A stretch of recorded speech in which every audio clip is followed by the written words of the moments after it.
What happens when the fifth-round quarterback no one wanted turns into the player your entire franchise suddenly needs?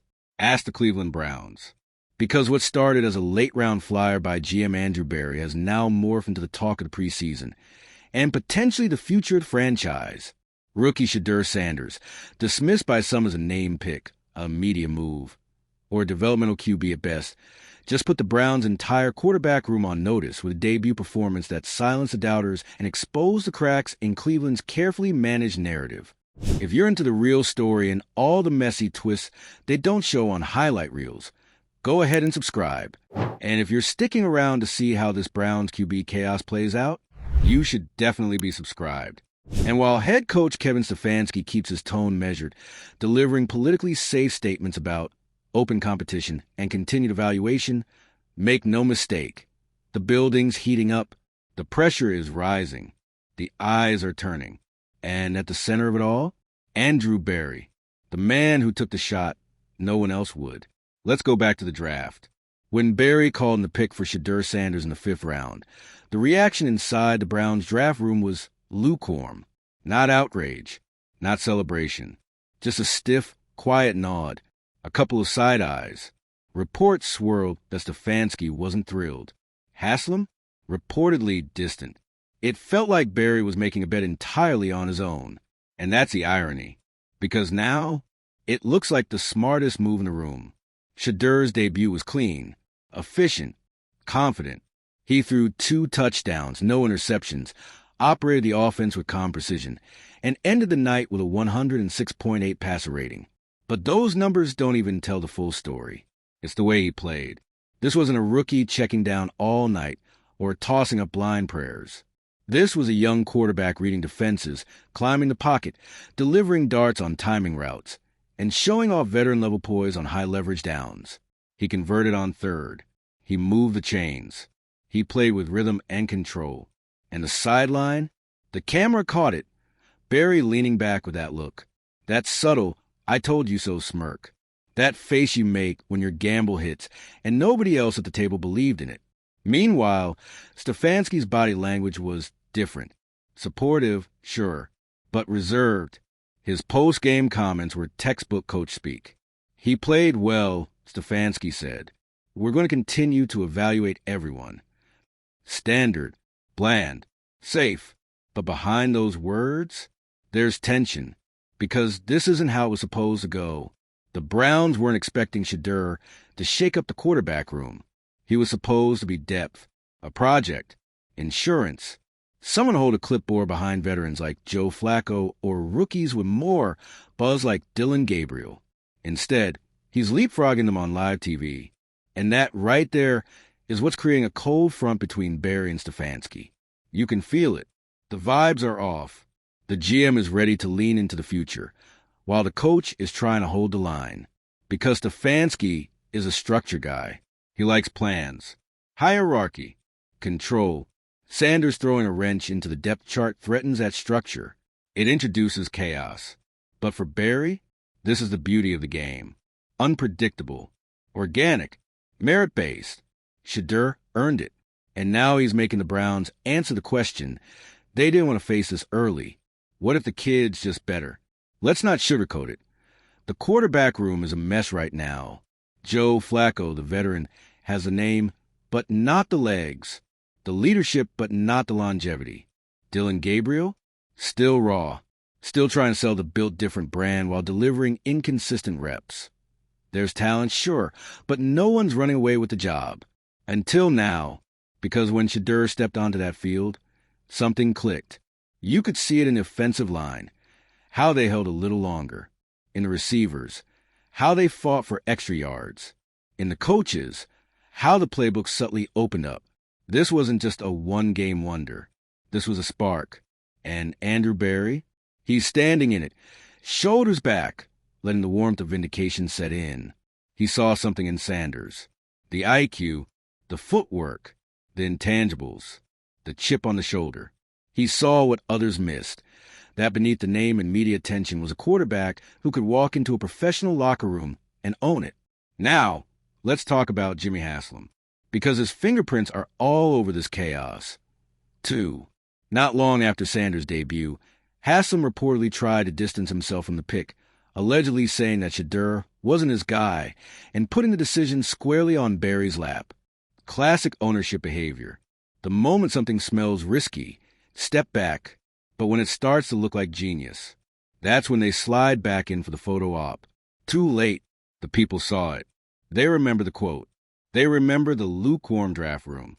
And now they see Shedeur Sanders looking like the most composed rookie quarterback in the league, while Haslam tries to scrub his hands clean of the pick that might save his franchise. Let that sink in. The Browns, a team with one of the worst quarterback reputations in modern history, may have stumbled into a star by accident. And now, the politics are threatening to slow him down. But Shedeur, he doesn't care. He's been here before. Underestimated. Over-scrutinized. Written off. He doesn't flinch. While others play the PR game, he just keeps stacking days. First in the facility. Last to leave. Working the playbook. Building chemistry. Ignoring the noise. He knows the game. Not just football, the business. And he's not asking for a handout. He's earning every snap. That's what makes him dangerous. And now the Browns have a choice. They can embrace the uncomfortable truth that their best quarterback might be the rookie they never expected. Or they can let pride, ego, and politics keep him on the sideline. But here's the problem with trying to bury talent. It eventually breaks through. And if Stefanski wants to protect his guys, if Haslam wants to pretend he didn't doubt the pick, they better hope Shedeur doesn't keep doing what he's doing. Because if he does, the noise gets louder. The pressure builds. The fans start chanting. The media starts asking real questions. And Andrew Barry, he'll be standing there, arms folded, watching the whole thing unfold, knowing full well that he made the call. And that call might just be the one that changes everything for the Cleveland Browns. Let's talk about legacy for a moment. Not Shedeur's. He's just getting started. But Andrew Barry's. Because if Shedeur Sanders continues on this trajectory, Barry's name goes from a line on a media guide to front office folklore. We're talking about a GM who reached past the headlines, ignored the eye rolls, and made a pick that could redefine the trajectory of a franchise cursed with quarterback instability for 2 decades. 35 starting quarterbacks since 1999. 35. That's the Browns' track record. That's what Andrew Barry walked into when he took over. And instead of throwing another high first-rounder into the fire or writing a blank check to a veteran well past his prime, he pulled a move straight out of Moneyball. He found value where no one else was looking. A 5th-rounder with starter-level traits and a gladiator mindset. And what's more telling than anything, Shedeur didn't just survive his debut. He thrived in an environment stacked against him. He didn't come in with the franchise's full support. He didn't have a tailored system, nor the lion's share of first-team reps. He was buried on the depth chart, surrounded by doubt, and yet still showed he had that factor. So what does that say about the man who drafted him? Barry didn't just make a good pick. He may have outplayed an entire league of GMs. And what's Stefanski doing with that gift? Sitting on it, at least for now. But for how long? Because the deeper truth is this. If Stefanski hesitates for too long, this quarterback situation could become the one that defines his coaching tenure. No more excuses. He's no longer a rookie head coach with time to build. He's had multiple seasons, multiple quarterbacks, and full control of the offensive system. Now, he's a potentially game-ready rookie who's already earning the respect of the locker room and showing flashes of being the guy. So what's holding Stefanski back? Simple. Politics. You think benching Joe Flacco or even Dylan Gabriel for a 5th-round rookie doesn't send a message? It does. It says the hierarchy doesn't matter. Draft position doesn't matter. Veteran experience doesn't matter. Only performance matters. That might sound great in theory, but in practice, that kind of move rocks the boat. It causes ripples in the locker room. It puts the spotlight directly on you as the head coach. Because if Shedeur succeeds, you're the genius who unleashed him. But if he stumbles, you're the guy who gambled too early and lit a match under a fragile quarterback room. High risk, high reward. But here's the kicker. Not making a move is a risk too. If Stefanski drags his feet and keeps Sanders on the bench while the offense sputters under Gabriel or Flacco, then he's no longer being careful. He's being stubborn. And stubbornness has a short shelf life in this league. That brings us to the locker room dynamic. No matter what the coaches and PR teams say, players know who's balling out. They know who commands respect. And when they see Sanders walking into meetings early, staying late, winning reps in practice, and then translated to game day, that carries weight. Shedeur's already won over the second stringers. The offensive line sees how he moves in the pocket. The receivers know he throws with touch. The running backs know he understands protections. Soon, the starters start paying attention too. And once you win over the locker room, you're not a project anymore. You're a problem for anyone ahead of you on the depth chart. So what happens if Shedeur gets more preseason reps? What if he keeps showing progress? What if he walks into the third preseason game, goes 9 for 11, throws another touchdown, and looks even more in command than he did the week before? At what point does Stefanski run out of excuses? That's the storm building in Berea. Because even the media, who were skeptical at first, are starting to turn. They're using words like franchise changing. They're floating scenarios where Shedeur jumps up the chart before week 1. They're pressing Stefanski harder in post-game interviews. And so far, he's dancing around it like he's in political office, not a football building. But you can only dodge for so long. Eventually, the pressure makes a decision for you. And when that moment comes, when Stefanski has to choose between a high-ceiling rookie on a roll and veterans playing it safe, what does he do? What can he do? He leans in, or he gets left behind. And if he waits too long, Andrew Berry may just make that decision for him. That's the part no one's talking about yet. But they will, because while Stefanski may have final say on game day, Berry's the one holding the roster. And if Shedeur keeps outperforming the rest of the quarterback room, it's Berry who can walk into that office and say, start him, or find someone who will. That's how serious this is becoming. It's not just about finding a spark. It's about avoiding another lost season, another wasted defense, another rebuild because pride got in the way of progress. Shedeur Sanders has done everything right. He's delivered in limited action. He's prepared like a pro. He's kept his head down while the politics swirl around him. And he's still winning. So now the Browns face a moment they never saw coming. They've got a potential franchise quarterback, a locker room starting to believe, a GM ready to be proven right, and a head coach who's running out of time to choose a side. What they do next might just decide their season or their future.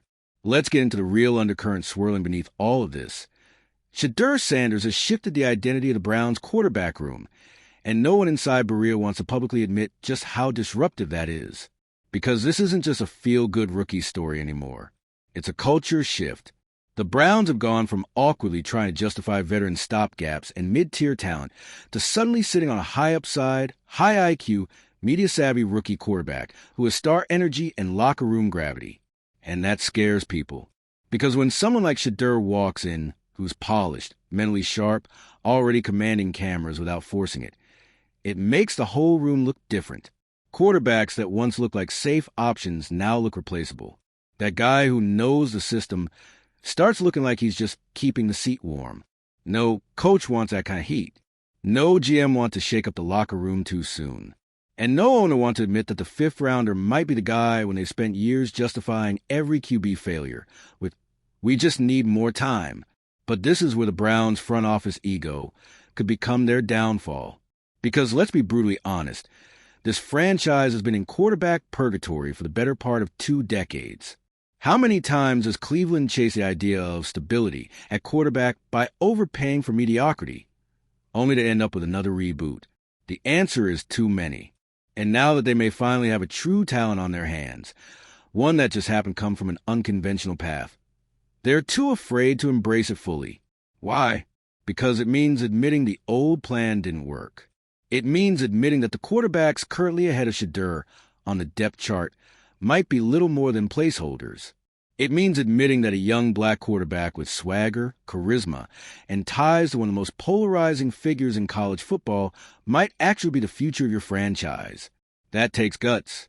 And the Browns? Historically, not known for gutsy decisions. But this moment is different. Shedeur isn't raw. He's not panicking in the pocket.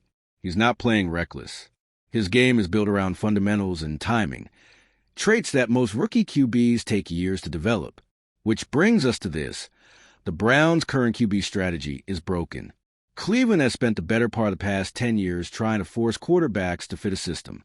They draft a toolsy guy, try to clean up his mechanics, hope he can master a complicated playbook in 2 months, and surround it with inconsistent weapons. Then they're shocked when the offense sputters by week 3. But with Shedeur, he's building from within the system, not fighting it. He's understanding reads, communicating clearly at the line, making small decisions that add up to winning football. The moment doesn't feel too big for him. He's not looking for a bailout option on every play. He's hunting progressions. And let's not forget what makes that so rare. Most fifth-round quarterbacks don't even get this kind of opportunity. They get buried, assigned to scout team duty, and maybe see the field once in a blowout. But Shedeur was ready for the window, and he kicked the door in. That alone is telling. But even more telling, the Browns fan base is shifting. For years, it's been a weary, traumatized group just hoping for competence under center. But now, suddenly there's excitement. People are talking about potential. People are watching preseason games again, on purpose. They're replaying Shedeur's highlights, debating depth chart politics on radio shows, buying into the energy. And this is Cleveland. This is a place that has been burned by hype before. If the city is starting to believe, that's not by accident. That's because what they're seeing in Shedeur feels different. It feels real, which is why the coaching staff's slow play approach is starting to wear thin. The idea that Shedeur needs to sit and learn would make more sense if the guys ahead of him were delivering clean, confident football, but they're not. Joe Flacco looks like what he is, a veteran who knows where to go with the ball, but whose body can't always deliver the pass anymore. Dylan Gabriel still plays like a college QB who hasn't fully adjusted to the speed of the NFL. There's no one commanding the offense like Shedeur did in just a handful of preseason drives. So the question isn't if he's better. It's how long the Browns are willing to pretend he's not. Let's talk fit. Schematically, Shedeur is perfect for the modern game. Quick release, accurate on timing routes, mobile enough to escape, but doesn't panic run. He thrives in up-tempo settings and RPO looks. That's exactly the kind of quarterback Stefanski's offense needs to thrive. So what's the holdup? Simple. Optics.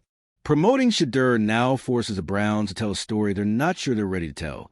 That the guy they weren't fully unified on, the one the owner clearly didn't endorse, is now the best football player in the room. That's a tough pill to swallow in any organization. But in Cleveland, where every quarterback decision feels like a referendum on the team's long history of failure, it's even tougher. Still, the alternative is worse. Let him sit. Let him rot behind quarterbacks who don't elevate the offense. Watch the season spiral, and by week 10, you're looking at a broken team and a quarterback who could have had 10 games under his belt by then. It's a lose-lose, unless someone in that building steps up, cuts through the noise, and says, play the best guy, no matter who drafted him, no matter what round, no matter whose idea it was. That's what great organizations do. They swallow ego. They adapt. They let talent lead the way, even if that means going off script. So now we wait. Will Stefanski cling to the chart, or will Andrew Berry double down and start calling the shots? Because this isn't just about Shedeur anymore. This is about whether the Browns are ready to grow up as a franchise, whether they're ready to stop playing it safe and start building around what's real. And what's real right now? Shedeur Sanders is QB1 material, whether they admit it or not. The Shedeur Sanders situation has become more than just a roster decision. It's a mirror held up to the Cleveland Browns organization. And what it's reflecting, a team at a crossroads where boldness and tradition are colliding in the most critical position in football. Here's the uncomfortable truth. Shedeur is outperforming the narrative. And that's exactly why the brass in Cleveland is squirming. Because the story was supposed to go a certain way. Flacco holds a fort. Gabriel develops behind the scenes. Shedeur gets a redshirt year and maybe becomes a backup. That was the plan. But the NFL doesn't care about your plans. It cares about results. Film, momentum, and right now, Shedeur has all three. What's worse or better, depending on your perspective, is that Shedeur's presence is redefining leadership in the building. His calm poise, his relentless preparation, his ability to elevate those around him, it's infectious. Receivers are sharper when he's under center.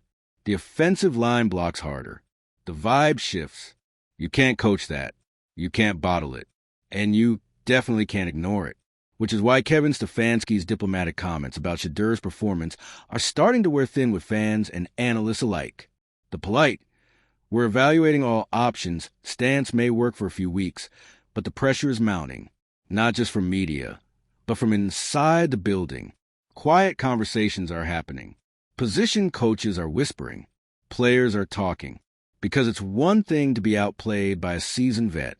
It's another to be outclassed by a rookie in every measurable way: command, decision-making, even locker room chemistry. The worst-kept secret in Berea? Shedeur is making this team better. And that's the bottom line.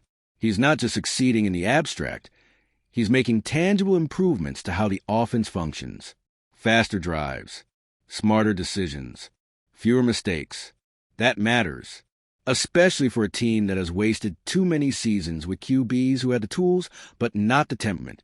And if the Browns ignore it, if they bench him to avoid a political headache, then they're not protecting the team, they're protecting egos.